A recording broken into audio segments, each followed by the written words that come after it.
grec Pentecostais, voilà, pour signifier, pour parler du 50e jour après Pâques. Et c'est bien évidemment en cette période que la Pentecôte a eu lieu un peu 10 jours après le départ de Jésus. Alors,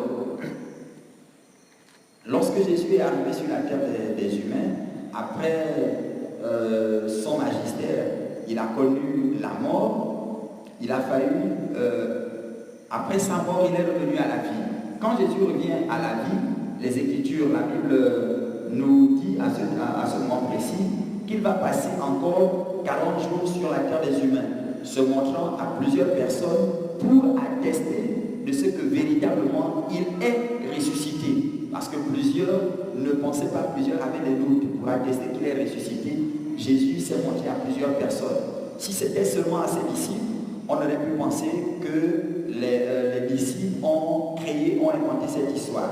Et puis, au bout d'un certain temps, il a dit à ses disciples qu'il était avantageux, qu'il fallait nécessairement qu'ils s'en aillent. Parce que les disciples, étant habitués au maître, voulaient que Jésus reste avec eux le plus longtemps possible, sinon que Jésus ne s'en aille même jamais. Cependant, le maître intervient pour leur dire non, il est pour vous avantageux que je m'en aille. Car si je ne m'en vais pas, l'esprit que le Père a promis ne descendra jamais sur vous.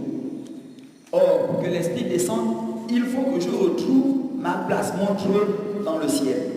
Que je retrouve ma position à côté du Père pour que l'esprit que le Père a promis puisse tomber sur vous. Que Dieu soit avec nous. Amen. Et la promesse du Saint-Esprit, le Père l'a faite depuis longtemps par le prophète Joël. Depuis longtemps, la promesse a été faite par le prophète Joël, le chapitre 2, le verset 28. Le Seigneur avait promis à ce moment-là de répandre son esprit de toute chair, sur toute chair, sur les jeunes, sur les vieillards, sur les femmes, sur les hommes, sur tout le monde. Le Seigneur a fait la promesse, n'est-ce pas, de répandre son esprit, du moins sur ceux-là qui le désireront, sur ceux-là qui vont le rechercher, sur ceux-là qui s'attacheront à lui. Que l'Éternel Dieu soit avec nous. Amen. Alors, la Pentecôte que les apôtres ont connue au Cénacle de Jérusalem, parce que Jésus leur dit de ne point s'éloigner de Jérusalem jusqu'à ce que le Saint-Esprit descende sur eux pour faire d'eux finalement ses témoins jusqu'aux extrémités de la terre. Les disciples vont donc rester ensemble à Jérusalem et dans le bâtiment qu'ils occupaient, il y avait une chambre haute, une chambre de prière, une cellule dans laquelle ils se réunissaient pour persévérer dans la prière et continuer dans les enseignements que le Maître leur avait laissés pour se fortifier mutuellement. Et donc, ce jour, le 10e jour après l'ascension de Jésus, alors qu'ils ne s'attendaient pas à cela, pendant qu'ils étaient réunis, la Bible dit, le livre des Actes des Apôtres, que le jour de la Pentecôte, ils étaient tous ensemble dans un même lieu. Et soudain, il vint du ciel un bruit comme celui d'un vent impétueux, comme celui d'un vent violent. Et tout à coup, des langues semblables à des langues de feu se sont déposées sur chacun. Et la particularité de cet événement, lorsque le Saint-Esprit fait irruption, va faire son entrée au milieu des apôtres, dans le livre des Actes des Apôtres, nous allons au 2e chapitre, je crois. Chapitre 2. Au 2e chapitre, et la Bible nous dit à l'intérieur qu'ils étaient réunis, n'est-ce pas, le jour de la Pentecôte, je suis en train de lire, ils étaient tous ensemble dans un même lieu. Tout à coup, il vint du ciel un bruit comme celui d'un vent impétueux, et il remplit toute la salle où ils étaient assis. Des langues, semblables à des langues de feu, leur apparurent séparées les unes des autres et se posèrent sur chacun d'eux. Et ils furent tous remplis du Saint-Esprit et se mirent à parler en d'autres langues, selon que l'Esprit leur donnait de s'exprimer. Voici ce qui s'est passé ce jour alors qu'ils étaient en train de prier comme d'habitude. Un fait inattendu, ils n'avaient pas calculé, nul ne savait que ça devait se produire à ce moment-là. mais ils avaient la foi qu'un jour le Saint-Esprit descendra sur eux parce que Jésus leur avait dit qu'il s'en va. Il ne va pas les laisser orphelins. Il s'en va pour que le Saint-Esprit vienne sur eux. L'Esprit que le Père avait promis depuis longtemps. Que Dieu soit avec nous. Amen. Alors, bien aimé en Jésus-Christ de Nazareth, dans ce texte, il y a ce jour-là de la Pentecôte, dans la descente du Saint-Esprit, il y a naturellement un événement assez exceptionnel, en fait assez particulier peut-être, sur lequel on passe sans trop faire attention. C'est que lorsque le Saint-Esprit descend sur eux, non seulement il vient les investir de la puissance d'en haut, c'est une chose, mais en plus, il y a que les apôtres ce jour-là, poussés par l'Esprit, conduits par l'Esprit, investis par l'Esprit, ont parlé en diverses langues. En fait, il y a la langue qui s'est ajoutée à leur ministère. Au-delà du miracle, de tout ce qu'ils avaient souvent accompli, ou de tout ce que le Saint-Esprit venait leur permettre d'accomplir, il y a la langue qui s'est ajoutée. Je me suis interrogé en lisant ce texte, que finalement, ils ont parlé en diverses langues, ainsi de suite, mais la particularité, c'est que malgré le fait qu'ils parlaient en diverses langues, tous apparemment se comprenaient. Nous sommes au Gabon, lorsque le Nzébi parlait, le fond pouvait tranquillement écouter comme si le Nzébi était en train de parler en sa propre langue, au point où les gens étaient étonnés, se disant, mais ceux-là ne sont-ils pas juifs? Comment peuvent-ils parler telle langue? Comment peuvent-ils parler latin? Comment peuvent-ils parler suisse, anglais? Et que nous qui sommes étrangers, nous écoutions comme s'ils étaient en train de parler dans nos langues à nous. Alléluia. Alléluia. Alléluia. Alléluia. Alléluia. Alléluia. Alors donc c'est un peu sur l'aspect de la langue que nous allons nous étaler ce soir, selon que le Seigneur nous le permettra. Que Dieu soit avec nous. Amen. Je vais donc, puisque c'est quand même l'introduction, le départ, je vais remonter dans le livre de la Genèse. D'accord? Parce que la Pentecôte, au-delà d'être une célébration désormais chrétienne ou juive, parce que c'est d'abord avec les juifs avant que le christianisme n'arrive, et donc on a tendance souvent à croire que c'est une célébration juive, mais non, en fait c'est une célébration chrétienne. C'est une célébration chrétienne, c'est une célébration des enfants de Dieu, c'est une célébration du peuple de Dieu. Et donc je vais remonter dans le livre de la Genèse, à l'origine de toutes choses. Lorsque Dieu a le projet de créer l'homme, Genèse le chapitre 2, le verset 7. Genèse chapitre 2, le verset 7. La Bible nous interpelle et lorsque Dieu a le projet de créer l'homme, naturellement, d'abord dans le verset 27 d'abord du chapitre 1er de la Genèse, la Bible dit ceci. Dieu créa l'homme et la famille est créée à son image. Non, je vais remonter au 26e verset, où Dieu parle de son projet de créer l'homme après tout ce qu'il avait déjà créé sur la terre. La Bible dit ceci au 26e verset. Puis Dieu dit, faisons l'homme à notre image, selon notre ressemblance, et qu'il domine sur les poissons de la mer et sur tout ce que vous connaissez. Il dit, faisons l'homme à notre image et à notre ressemblance. D'accord? Et maintenant, le chapitre 2, le verset 7, la Bible dit, l'Éternel Dieu forma l'homme de la poussière de la terre. Alléluia. Alléluia. Alléluia. Alléluia. Alléluia. Alléluia. Alors, la poussière, tout le monde sait ce qu'on entend par poussière, naturellement. On ne va pas rentrer dans les composantes chimiques, scientifiques et tout le reste, mais la poussière est quelque chose de physique. Quelque chose de physique, quelque chose de palpable. N'est-ce pas? Cependant, nous savons que Dieu, il est esprit. Dieu n'est pas physique. Dieu, il est esprit. Mais il dit, faisons l'homme à notre image et à notre ressemblance. Et quand il dit, faisons l'homme à notre image et à notre ressemblance, ce qui est, en fait, Ce qui moi m'étonne, c'est qu'il va prendre la poussière, il va prendre la terre, il va prendre l'argile pour former un homme. Donc en fait, il va prendre quelque chose de physique pour former un homme, alors qu'il dit dans son projet que l'homme là doit être à son image et à sa ressemblance. Alléluia. Alléluia. Et donc, l'homme formé de la poussière, l'homme formé de la terre, si on s'accorde que Dieu est esprit et que la terre est physique, elle est donc matérielle, alors que Dieu il est immatériel, c'est que jusqu'à ce moment, ce n'est pas l'être que Dieu veut former à son image et à sa ressemblance. Alléluia. Alléluia. Et donc, puisque il a pris la terre, il a modélé, il a fait tout ce qu'il a fait, il a créé, il a formé évidemment une enveloppe, un corps, quelque chose de physique. Seulement Dieu est esprit. Et là, le texte continue finalement en disant: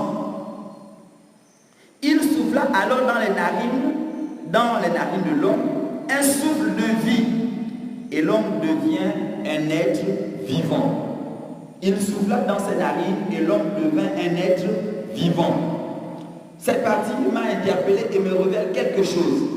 C'est qu'en vérité, l'homme qui avait été formé, créé de la poussière de la terre, naturellement, puisque il avait déjà été formé, jusqu'à ce moment, il était déjà homme, seulement c'était en fait un homme mort, un homme sans vie, parce qu'il manquait quelque chose pour qu'il soit à l'image et à la ressemblance de Dieu, puisque en fait la vie, au sens spirituel, au sens divin, la vie se définit par rapport à Dieu, pas par rapport au souffle, pas par rapport à nous sur la terre des humains. Lorsque nous parlons de vie en tant que chrétiens, nous pensons à la vie divine, à la vie de Dieu. C'est d'ailleurs cela que la Bible appelle vie éternelle. Et donc, lorsque l'homme est formé, la poussière qui est formée, elle est déjà là, elle existe. Seulement du point de vue spirituel et du point de vue de Dieu, c'est un corps inerte, inanimé, c'est un corps sans vie, un corps mort. Alors que Dieu a le projet de former quelqu'un qui vive comme lui. Par conséquent, qu'est-ce qu'il fait? Il souffle, la Bible dit, qu'il va souffler dans l'homme son esprit. Il souffla dans les narines de l'homme et à ce moment seulement, l'homme devint une âme vivante. Il devint à ce moment un être vivant. C'est à partir de cet instant que la vie, du point de vue divin, du point de vue de Dieu, que la vie rentre dans l'homme. Alléluia. Alléluia. Alléluia. Alléluia. Alléluia. Alléluia. Alors, cette partie de la Genèse nous apprend quoi? Que toutes les vies qui n'ont pas Dieu, qui n'ont pas l'Esprit de Dieu, en fait, physiquement, humainement, on parlera de vie peut-être par exagération parce que c'est le mot que notre intelligence connaît, mais du point de vue de Dieu, ce n'est pas une vie, c'est une mort. C'est des êtres inanimés. Et c'est d'ailleurs en cela que je pense. C'est vrai que nous sommes créés, naturellement, nous sommes tous créés par Dieu. C'est une vérité. Mais ce n'est pas totalement vrai que de dire que nous sommes tous enfants de Dieu. Parce qu'en fait, les enfants de Dieu, comme on a l'habitude de dire dans notre société, tel père, tel fils. Normalement, les enfants de Dieu sont censés avoir l'ADN du père, sont censés avoir les gènes du père, sont censés avoir l'esprit du père. Et c'est la particularité entre, évidemment, la créature et les enfants du père. Que Dieu soit avec nous. Amen. Donc, dans la Genèse déjà, il y a que l'homme était créé, l'homme était là, mais pour Dieu, il n'y avait point de vie, jusqu'à ce que Dieu a fait descendre son esprit en l'homme. Quand il fait descendre son esprit en l'homme, en ce moment maintenant, l'homme commence à vivre et donc peut maintenant gérer le patrimoine de Dieu, peut maintenant se mouvoir dans la création de Dieu et donc l'administrer selon le plan de Dieu. Malheureusement, ce qui va se passer, c'est que l'homme va être amené à pécher à travers le fruit qui lui avait été interdit de consommer. L'homme va commettre donc le forfait. Dès qu'il consomme de ce fruit, la Bible dit que Dieu commence naturellement à se retirer de lui. Et Genèse le chapitre 6, la Bible nous dit à l'intérieur que Dieu va dire quoi? Dieu dit quelque chose au chapitre 6 de la Genèse, de verset 3. Il dit, alors l'Éternel dit, mon esprit ne restera pas à toujours dans l'homme, car l'homme n'est que chair et ses jours seront de 120 ans. Alléluia. Alléluia. La conséquence donc du péché, du mal, de tout ce que l'homme a fait, n'ayant pas pu se repentir pour certainement repartir, pour regagner, pour conserver l'éternité qu'il avait de par l'Esprit de Dieu en lui, la Bible dit que le Seigneur va retirer son esprit et désormais sa durée de vie sur la terre sera réduite. Et lorsque Dieu retire son esprit, désormais l'homme devient en fait un être vulgaire comme tout le monde, n'ayant plus l'Esprit de Dieu, ayant perdu toutes les qualités, les caractéristiques que Dieu lui avait conférées au départ. Mais Dieu est tellement amour, que ayant créé l'homme, ayant pris du temps pour façonner, pour faire l'homme comme il l'a fait, et la Bible d'ailleurs même de dire à la fin de la création que Dieu vit que cela était bon. Et donc malgré les détours, malgré la chute de l'homme, malgré le péché de l'homme, Dieu lui-même prend par devers lui la résolution de sauver l'homme qu'il a créé. Bien-aimé, vous êtes un concepteur, vous êtes un créateur, vous êtes même un père de famille, un chef d'entreprise. Écoutez, votre employé peut facilement faire de sorte que l'entreprise coule. D'accord? Ça ne lui dira quasiment rien. Mais vous qui êtes le créateur de l'entreprise, qui êtes le fondateur de l'entreprise, dès que l'entreprise se sent mal, automatiquement vous êtes affecté. Vous vous sentez naturellement mal et donc vous cherchez des stratégies, des voies et moyens pour relancer votre entreprise parce que cette entreprise a votre ADN, elle est imprégnée de votre personnalité, de votre aura.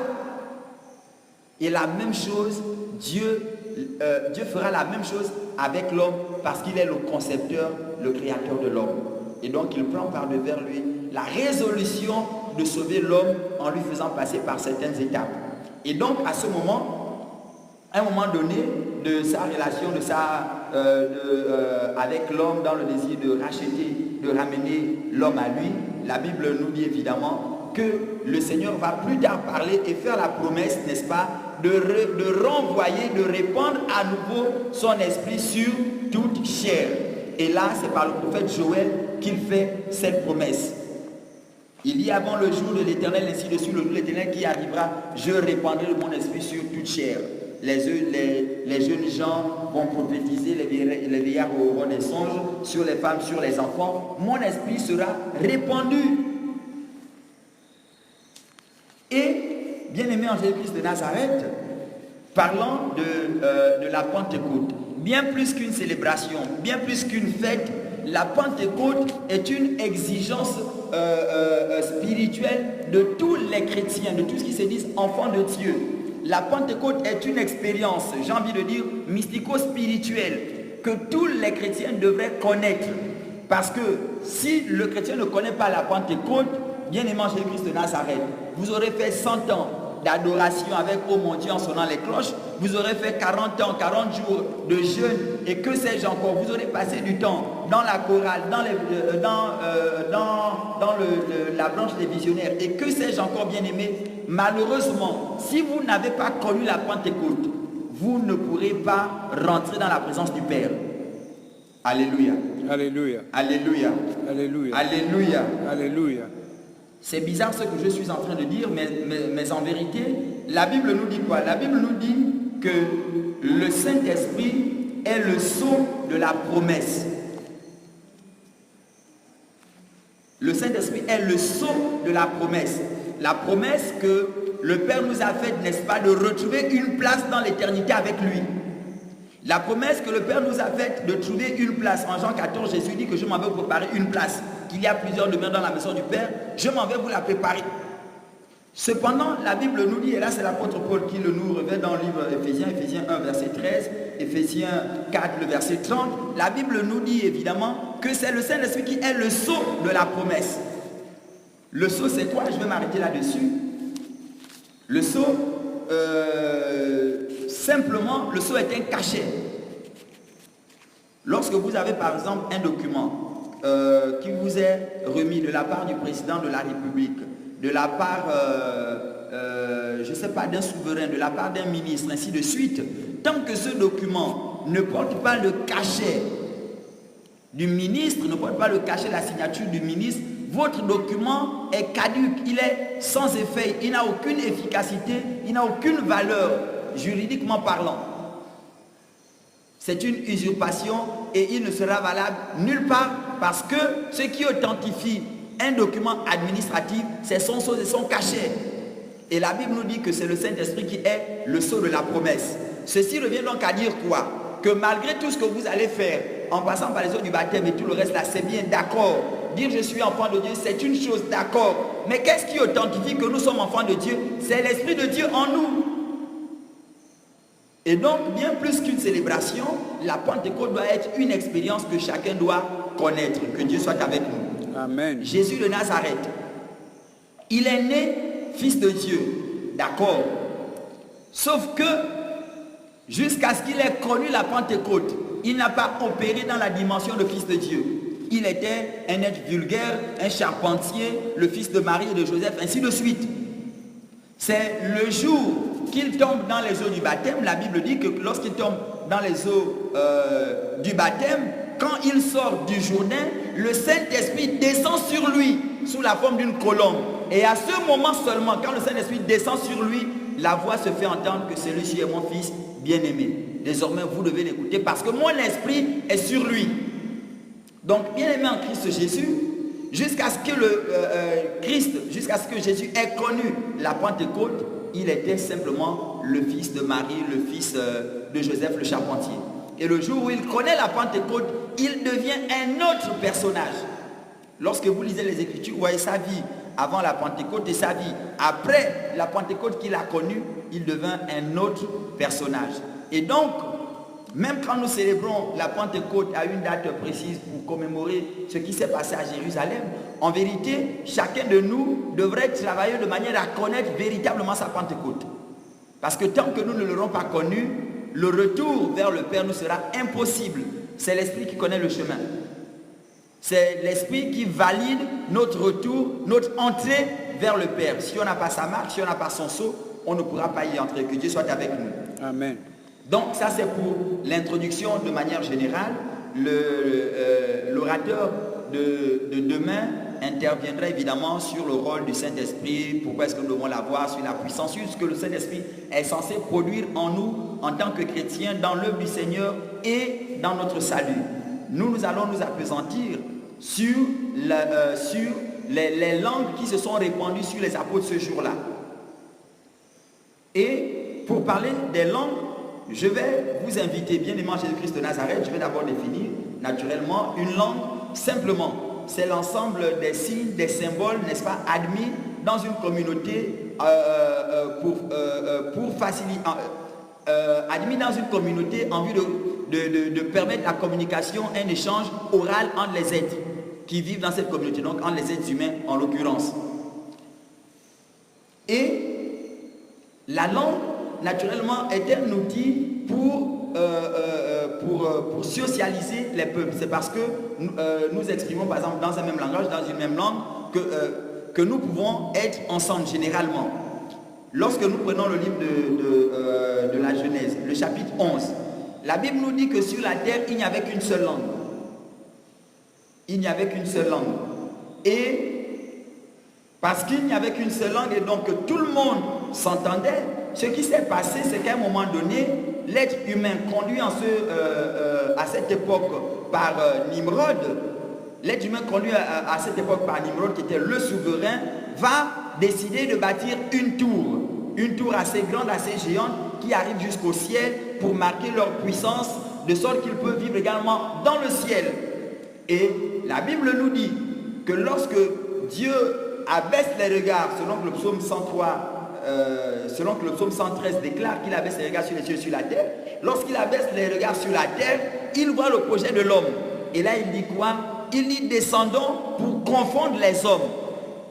Et à ce moment précis, un esprit est descendu, a soufflé sur la terre, sur les hommes, et la multiplicité des langues est née, d'où l'on a parlé de Babel, pour parler de la multiplicité de langues, au point où plus personne n'arrivait plus à s'entendre. Je suis assis là avec papa alors qu'on était tout de suite en train de discuter sur quelque chose. Je l'entends maintenant parler une langue que je ne comprends pas. Quand lui me pose la question, je réponds dans une langue qu'il ne comprend pas. Ça donne le sentiment que l'un de nous est en train de, permettez-moi l'expression, est en train de se foutre de l'autre, et malheureusement, on va se disputer jusqu'à se chamailler pour que chacun prenne sa direction.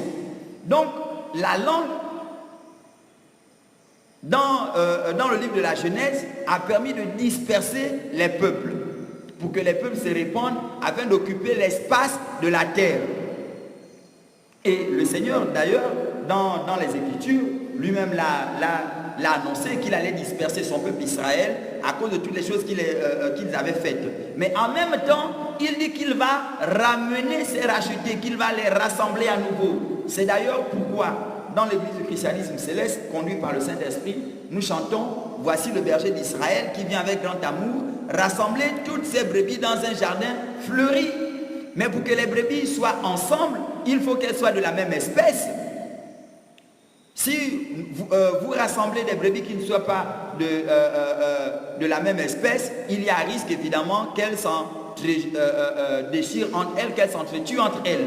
Et donc, pour que le Seigneur ramène son peuple à lui, et un peuple est distingué par rapport à sa langue. C'est la langue qui distingue un peuple, qui permet de savoir que là il s'agit de tel peuple, il s'agit de tel royaume, il s'agit de telle nation, ainsi de suite. S'il n'y a pas de langue, malheureusement, vous êtes certainement une association de personnes, mais vous n'êtes pas un peuple, juridiquement parlant et selon les linguistes et tout ce qui ont fait les sciences sociales et démographiques. Donc, bien-aimé Jésus de Nazareth, le projet du Seigneur pour réunir son peuple, il était impératif. Parce que de par la langue, on s'est divisé, on ne se comprenait plus, chacun était à gauche et à droite, au point qu'on pouvait se taxer les uns des autres d'étrangers. Et ce, même lorsqu'on disait qu'on était croyant, qu'on était chrétien, on se taxait d'étrangers. Et donc, du coup, les gens se regroupaient en fonction de l'ethnie, en fonction de la langue qu'ils parlaient. Et malheureusement, lorsqu'on se regroupe en fonction de l'ethnie, en fonction de la langue, on n'est pas dans les critères que le Seigneur Jésus-Christ nous a donné, nous a défini en tant que chrétiens, en tant qu'enfants de Dieu. Que Dieu soit avec nous. Amen. Et donc, pour réparer, pour réduire le fossé entre les peuples, parce que la langue, malheureusement, a permis que les peuples se séparent, a permis qu'un fossé se creuse entre les différents peuples, au point où les Francs sont allés dans telle direction, les Nzébis sont allés dans l'autre direction, les Pounous sont allés vers le sud, les Américains sont allés de leur côté, les Espagnols, et ainsi de suite. Cependant, lorsque nous sommes en Christ, lorsque le Seigneur nous enfante, nous engendre, lorsqu'il crée son royaume de sacrificateurs et d'adorateurs, selon qu'Apocalypse nous le dit, il fait quoi? Puisque c'est des hommes de toute langue, de toute tribu, de tout peuple, qu'il a réunis pour être son peuple. La Bible nous dit quoi? Que le jour de la Pentecôte, quand le Saint-Esprit descend, l'Éternel qui par la langue avait dispersé les hommes, utilise la même langue pour désormais réunir et rassembler les hommes. Alléluia. Alléluia. Alléluia. Alléluia. Alléluia. Alléluia. C'est donc dire quoi? C'est donc dire que lorsque nous sommes chrétiens, lorsque vous êtes investi de l'Esprit de Dieu, lorsque vous avez reçu l'Esprit de Dieu, il n'est pas possible que vous considériez quelqu'un d'étranger parce qu'il n'a pas la même langue que vous, parce qu'il n'a pas la même couleur, parce qu'il ne parle pas le même langage que vous. Ce n'est pas possible. Parce qu'en tant que chrétiens, nous sommes enfants de Dieu puisque nous avons le même esprit. Et si nous avons le même esprit, quand même nous utiliserons les mots différents, en vérité le langage sera le même parce que nous convergeons vers la même chose. Et donc le mystère de la langue, le jour de la Pentecôte, c'est pour rappeler aux chrétiens l'unité qui devrait régner dans la maison de Dieu. Que vous soyez de l'Est, de l'Ouest, du Nord ou du Sud, nous sommes enfants de Dieu. C'est pourquoi le jour de la Pentecôte, les zébis ont pu entendre clairement, ont pu comprendre clairement le sango, le fan, le miéné parler comme si le miéné était en train de parler le zébi. C'est dire quoi? C'est dire que désormais, lorsque nous sommes en Christ, lorsqu'on se retrouve dans la maison de Dieu, celui qui est à côté de toi dans la maison de Dieu est automatiquement ton frère. Et parce qu'il est ton frère, tu te conduis avec lui comme tu te conduirais avec ton frère biologique, avec ton frère de sang, parce que le Seigneur, par son esprit, vous a unis et a éloigné, a réduit, je veux dire, le fossé qu'il y avait entre vous. Celui qui n'est pas votre frère, c'est peut-être celui qui n'a pas la même foi que lui. Encore que lorsque vous avez l'Esprit de Dieu, vous ne pouvez pas, n'est-ce pas, repousser celui qui est à côté de vous au motif que vous n'avez pas la même langue, que vous n'avez pas la même croyance. Si tant est qu'il est certainement dans l'erreur parce que vous n'avez pas la même langue ou la même croyance, ce que vous devez faire, n'est-ce pas, c'est de vous approcher de lui pour l'amener à la lumière comme Jésus l'a fait avec toutes les personnes de mauvaise vie entre griffes qu'il avait fréquentées, les prostituées et tout le reste qu'il avait fréquenté. Sinon, il aurait pu simplement les exclure d'office. Mais s'il les excluait, comment aurait-il pu les gagner à la cause du Seigneur? Que l'Éternel Dieu soit avec nous. Amen. Donc, bien-aimés en Jésus-Christ de Nazareth, nous sommes chrétiens. Nous sommes enfants de Dieu. Il est impératif pour nous de recevoir l'Esprit de Dieu sans lequel nous ne pouvons pas repartir vers le Père. Mais lorsque nous avons l'Esprit de Dieu, quelque chose doit sauter. C'est que nous devons désormais avoir le même langage. Nous devons produire le fruit de l'Esprit qui est l'amour, qui est l'unité, l'union. C'est ce fruit-là que nous portons désormais lorsque nous avons connu la Pentecôte. Tant que nous ne manifestons pas ce fruit, nous sommes certainement chrétiens, on fait tout ce que l'on fait, d'accord, mais je m'interroge de savoir, est-ce que nous avons véritablement reçu le Saint-Esprit? Est-ce que notre langue, n'est-ce pas, a été transformée pour être la langue de l'Esprit de Dieu? Parce que dans le royaume de Dieu, il n'y a qu'une seule langue, il n'y a qu'un seul langage, et c'est l'Esprit de Dieu qui connaît cette langue, ce langage. Je ne parle pas des langues qui pilulent un peu ça et là dans plusieurs milieux chrétiens, même si nous on n'en a pas, mais je parle de ce que le Saint-Esprit a fait, de ce que Dieu a fait sur le plan spirituel, c'est de réunir les hommes à travers une seule langue pour en faire un peuple. Parce que si nous n'avons pas la même langue, si nous n'avons pas le même langage, si nous n'avons pas le même code vocal, nous ne pouvons pas être un peuple, nous ne pouvons pas être une nation, nous ne pouvons pas être un royaume. Or, le projet de Dieu, c'est que nous soyons un peuple, une nation, un royaume.